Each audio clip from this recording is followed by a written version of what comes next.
Matapos ang 11 taon, hiwalay na ang Kath Neal o sina Catherine Bernardo at Daniel Padilla. Kinumpirma yan ni Catherine sa kanyang Instagram account.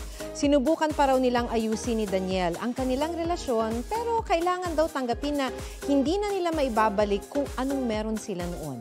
Minahal daw niya si Daniel na kanyang first boyfriend at comfort zone. Nagpasalamat din siya sa 11 beautiful years. Nagsimula raw ang kanilang love story ng may respeto at nagtapos ng may respeto pa rin. Humingi naman siya ng suporta sa Kath Neal fans na samahan sila sa healing process at pag-move forward. Nagpasalamat din siya kay Daniel. Sa hiwalay na post, nagpasalamat din si Daniel kay Catherine na nakasama raw niya sa highs and lows.